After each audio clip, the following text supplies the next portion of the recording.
¿Cansado de ver aburridas y tediosas clases? Pues suscríbete aquí para ver los resúmenes todos los días. Y bienvenido a Iñaki Guis. La primera clase que veremos será la de español, titulada Héroes, un encuentro con su pasado. El aprendizaje esperado es escribir un texto biográfico. El énfasis es elegir personajes para biografías. Nuestro resumen dice así: aprenderás a escribir un texto biográfico y conocerás los elementos importantes que debes considerar para la elaboración de una biografía. Al momento de escribir una biografía sobre un personaje, debes pensar en cómo este personaje ha influido en la historia, en la sociedad, en su época, o cómo ha sido su aportación o relación con aspectos políticos, sociales, científicos, artísticos, deportivos, entre otros. A lo largo del tiempo han existido acontecimientos que reflejan la grandeza de nuestro país, y para que esto sucediera, debieron intervenir personajes que a la postre dejarían huella.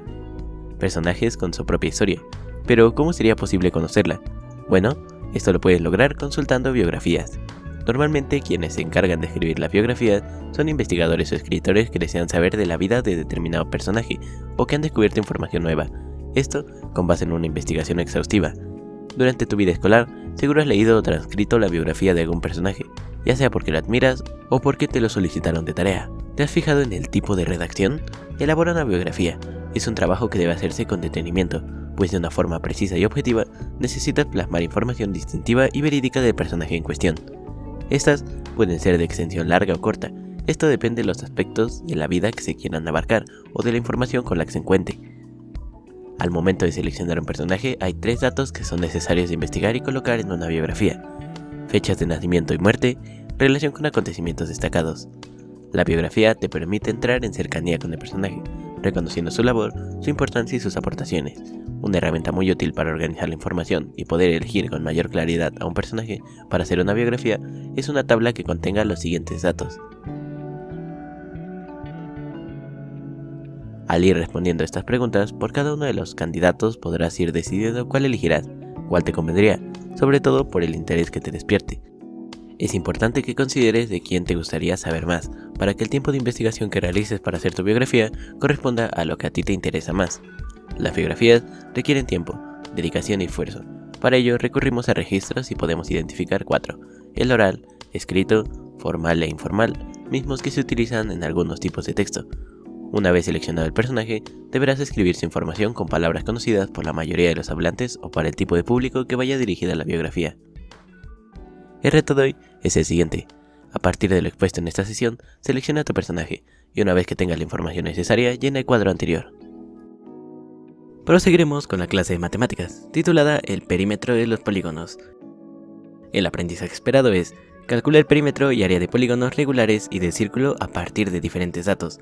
El énfasis es calcular el perímetro de polígonos regulares a partir de diferentes datos. Nuestro resumen dice así: las propiedades de los polígonos regulares que a través de la historia han sido de utilidad para resolver situaciones que beneficiaban la labor, interacción con el medio y el intercambio mercantil entre los integrantes de una sociedad. Piensa en la siguiente situación. Jorge es un alumno de educación secundaria y tiene a su cargo el proyecto del huerto escolar, que tiene como finalidad fomentar el contacto con la naturaleza y con ello que la comunidad escolar revalore su relación con el entorno. Las alumnas y alumnos deben cercar un espacio que tiene forma cuadrangular. Su maestra de ciencias les ha pedido realizar una lista de los materiales necesarios para realizar el cercado del huerto. Por ello, Jorge tiene como consigna determinar la cantidad de malla necesaria para cercar la superficie cuadrangular en donde ubicará el huerto. Ayudará a Jorge a determinar qué información necesita y qué procedimiento debe utilizar para concretar su tarea. Jorge necesita determinar la longitud de la malla necesaria para cercar, tomar en cuenta que la superficie es cuadrangular y conocer la medida de los lados del terreno. Determina ese dato a través del cálculo del área o perímetro. ¿Qué piensas? La tarea que tiene Jorge se realizará a partir de un polígono regular. ¿Recuerdas qué es un polígono regular? Procede de la lengua griega y significa muchos ángulos. Es una figura plana que se forma a partir de la unión de segmentos rectos, conocidos como lados. Todos los lados miden lo mismo, igual que los ángulos interiores, es decir, son iguales. Todos los polígonos regulares pueden circunscribirse en una circunferencia. Cuando un polígono no cumple con ambas características se le llama polígono irregular. Como puedes ver, el cuadrado, el pentágono y el hexágono cumplen con las condiciones anteriores, por lo tanto son polígonos regulares. Con estas precisiones puedes ayudar a Jorge a realizar su tarea, que es determinar la cantidad de malla necesaria para cercar ese terreno. definitivamente que está relacionada con el perímetro del polígono regular y con las mediciones que haga. Determinar el perímetro es una necesidad que se le ha presentado al ser humano desde la antigüedad para enfrentar diversas situaciones. ¿Te enteraste de lo necesario que ha sido para la humanidad realizar mediciones desde la antigüedad? Las necesidades de la vida diaria llevaron a determinar formas y herramientas de medición, y es así como determinaron el perímetro de terrenos en las necesidades de construcción, como la necesidad que a Jorge se le presenta para acercar el terreno que será ocupado para el proyecto del huerto escolar. Jorge resolverá esta tarea a través de determinar el perímetro de terreno. El perímetro puede ser entendido como la suma de todos los lados de una figura geométrica plana, y por lo tanto el perímetro de un polígono se calcula sumando las medidas de todos sus lados. Jorge debe conocer la medida de los lados del terreno para determinar su perímetro y calcular cuánta malla utilizará para acercar dicho terreno. Ahora analiza las características de los polígonos regulares. Bidimensionalidad. Poseen dos dimensiones correspondientes al área de un plano, formado por segmentos de recta, los lados o segmentos de recta del polígono. Vértices son las uniones o intersecciones que se generan al unir dos lados de un polígono. El número de vértices es igual al total de lados que tiene el polígono. Los lados. Un polígono debe tener como mínimo 3 lados, y no tiene un máximo de número de lados. Ángulos. Ángulos interiores. Se forman entre dos líneas o lados del polígono y deberán tener una cierta inclinación o graduación. Ángulos exteriores. Se forman entre uno de los lados y una línea por fuera del polígono. Estos son menos visibles dado que debe ser dibujada la línea externa, como una continuidad de la línea interna, para poder medir el ángulo externo. Y las diagonales son las líneas que se pueden unir dentro del polígono, entre un vértice y otro no consecutivo. La cantidad de diagonales que se pueden trazar en un polígono dependerá de la cantidad de lados. El polígono regular que forma el terreno en el que Jorge llevará a cabo el proyecto del huerto es un cuadrado cuyas medidas son 7.5 metros de lado. El perímetro se determina sumando los lados del polígono, por lo tanto, lado más lado es igual a 4 veces lado 4L. El perímetro es igual a 4 por 7.5. El perímetro es igual a 30 metros. El reto de hoy es el siguiente. Para completar lo que estudiaste en esta sesión, realiza los ejercicios de tu libro de texto. Si te está gustando el video o te está siendo de utilidad, recuerda que nos puedes apoyar en la tienda de Fortnite o de Epic con el código INAKI1708. Proseguiremos con la clase de historia, titulada Teotihuacán, ciudad de dioses. El aprendizaje esperado es: identifica los principales rasgos culturales del clásico temprano, así como algunas características de las culturas más representativas del periodo.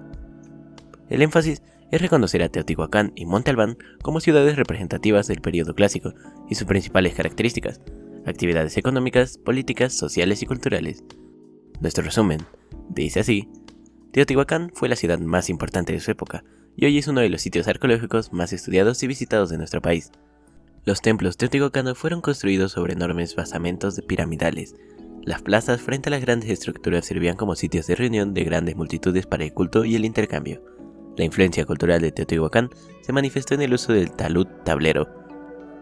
Las aldeas de Teotihuacán construían con tablero talud sus edificaciones domésticas, estilo arquitectónico que la gran metrópoli del clásico generalizó en sus construcciones, y disponían de 3 estructuras domésticas alrededor de un patio con altar.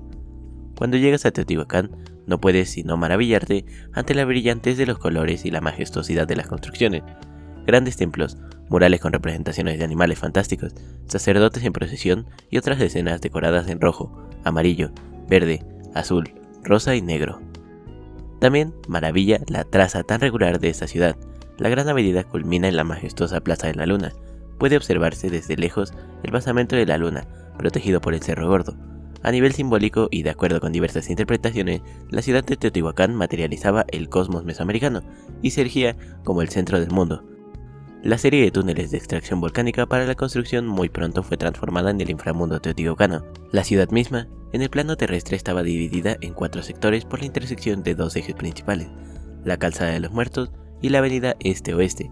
Sobre el plano terrestre emergían los templos y sus cimas, moradas de deidades, y en el cielo, plano divino. La importancia de la gran ciudad trascendió su tiempo. Para los pueblos que llegaron después a la cuenca de México, Teotihuacán fue oráculo sagrado, el lugar de nacimiento del quinto sol cosmogónico, sitio de creación de dioses y astros, punto donde se recibía el poder para gobernar. En el periodo clásico, los pobladores de Teotihuacán comían maíz, amaranto, frijol, calabaza, chile, guasontle y epazote, quelites, verdolaga, tomate, nopal, tunas, biznagas, tejocotes y capulín. en las viviendas multifamiliares teotihuacanas también hallamos plantas medicinales, como el zapote blanco. El reto de hoy es el siguiente. Elabora una historieta sobre un día en la vida de un habitante de Teotihuacán.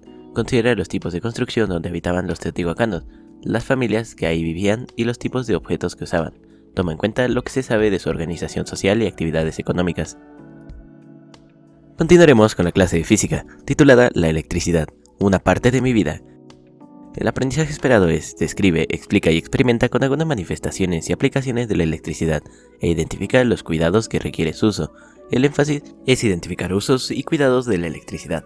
Nuestro resumen dice así: aprenderás a identificar los usos y cuidados que requiere el uso de la electricidad para evitar accidentes antes de manipular algún aparato eléctrico. La electricidad es primordial en la civilización actual, ya que se utiliza en todo momento. Es más, si no fuera por la energía eléctrica, en este momento no podrías estar tomando esta sesión. Sin embargo, estas comodidades son relativamente recientes. El mundo actual es muy diferente al de hace 200 años. Por ejemplo, el alumbrado de las calles consistía en lámparas de gas que se debían encender manualmente cada noche. En las casas se usaba leña o carbón para cocinar, y para alumbrarse se empleaban velas o quinqués. Fue a finales del siglo XIX cuando el mundo como actualmente lo conocemos comenzó a perfilarse, y gracias al trabajo de numerosos científicos e inventores, la sociedad adquirió nuevas comodidades que hicieron más fácil su vida. La electricidad no solo es necesaria para el entretenimiento, debes pensar que procesos tan básicos como preservar la comida en nuestras casas pueden depender de si tenemos electricidad o no. La palabra electricidad proviene del vocablo griego electrón, el cual significa ámbar. Lo descubrió el filósofo griego Tales de Mileto en el año 600 a.C. Se dio cuenta que al frotar este material contra una piel de gato era posible atraer ciertos objetos ligeros. Entonces, ¿la carga eléctrica qué es? La carga eléctrica es una propiedad intrínseca de la materia, debido a que todo está compuesto por átomos y estos a su vez se conforman por partículas cargadas eléctricamente, los protones y los electrones. Estas partículas interaccionan entre sí con fuerzas de atracción y repulsión. El paso de la corriente eléctrica hace que los resistores se calienten, y con ellos podemos cocinar, planchar y calentar nuestra habitación, entre muchas otras actividades, pero no solo los resistores que están diseñados para calentarse experimentan ese fenómeno. Otros objetos se calientan cuando pasa una corriente eléctrica a través de ellos. El flujo de los electrones siempre produce un aumento en la temperatura de los conductores, que la transportan, aunque a veces no lo podemos notar. El reto de hoy es el siguiente. Realiza una lista de cuando menos 10 normas de seguridad para el uso adecuado de la energía eléctrica. Recorre tu casa y ubica los posibles lugares donde podría haber riesgo por una mala conexión o materiales en mal estado. Y finiquitaremos el día de hoy con la clase de artes, titulada Artes, Camaradas y Acción. El aprendizaje esperado es: explora en colectivo el movimiento, el gesto, la forma, el color y el sentido para recrear un fragmento de distintas obras o manifestaciones artísticas de su interés. El énfasis es recrear una obra o manifestación artística a partir de un ejercicio artístico interdisciplinario. Nuestro resumen dice así: vas a recrear una obra y pondrás a prueba los lenguajes de las artes y sus elementos como medios para comunicarte y seguir desarrollando tu sensibilidad, tu imaginación, tu creatividad a través de la exploración de diversos movimientos, gestos, sonidos, formas, colores, intensidades, entre otros.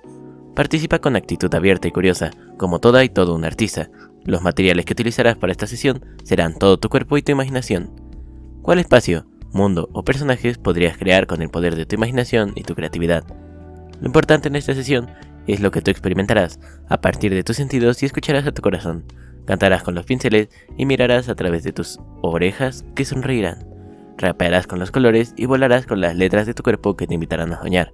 A continuación, se mencionarán algunas sugerencias para llevar la realización de tu mundo de los sueños. En esta actividad, la participación de tu familia es importante. Desarrollarán el trabajo en equipo y juntos anotarán gol en este proyecto. Es importante que durante todo el proceso solo se puede decir sí a cualquier propuesta y o sugerencia de los participantes. No se vale decir no, de lo contrario podrían otorgarte una tarjeta amarilla.